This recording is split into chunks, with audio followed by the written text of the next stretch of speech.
This is one of my favorite parts of canning, and it is the jars. I love the jars. I think they're beautiful, and well, they look even more beautiful when there's something in them. But let's talk about them. There's different sizes, and sometimes that can be a little confusing. So I will show you here so you can see it. We've got a 4 ounce, we've got an 8 ounce. Can you see the math I'm doing here? 16, 32, and 64. So we've got quite a wide range, and the jar size you will use will really depend on what the approved recipe calls for in terms of the correct size. So if the recipe tells you to use an 8 ounce, that is what you will use, etc. And there's a little variance in the jars. So we have, for example, a wide mouth jar, and then here's a regular. So you can see this one's bigger and this one's smaller.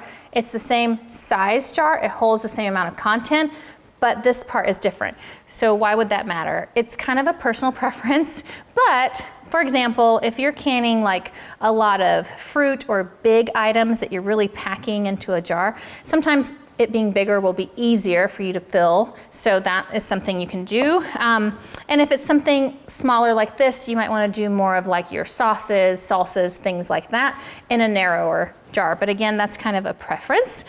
But there's something really important that I was not aware of when I started canning, and that is the shoulders. What does that have to do with canning? I will explain. So there are shoulders on these jars. So if you look at it, see how it sticks out? It comes straight from the top and it sticks out, okay? It comes straight, sticks out, okay? How about this one?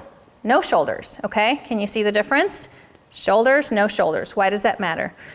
If you are going to place your jar in a freezer, you're doing a recipe that is for the freezer, or you are storing anything in the freezer in a jar, you must use the straight one.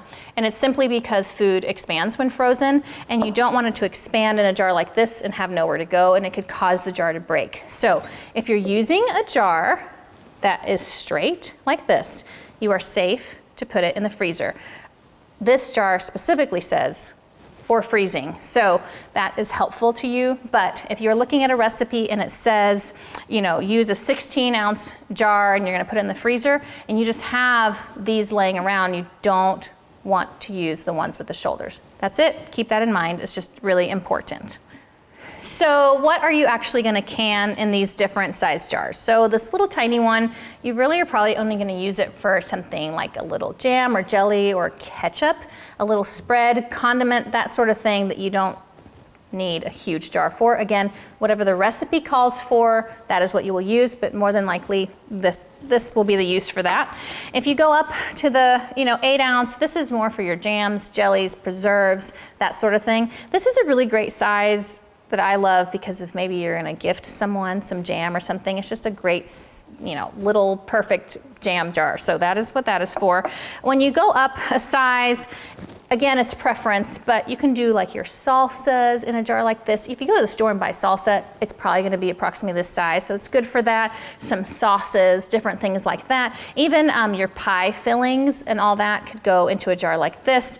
When you start getting into the larger ones like this, there's not as much that you will do other than like sauce, juice, different things, and really there's not a whole lot at all you will do in a big size. I don't think I've ever canned anything in a jar this size, so you're really gonna stick to these. But the most important thing, so you don't get confused, and I can't reiterate it enough, is to follow the recipe. If the recipe says to use a 4 ounce jar, use the 4 ounce jar, and you'll know that you're safely and effectively canning your food that you can use later on.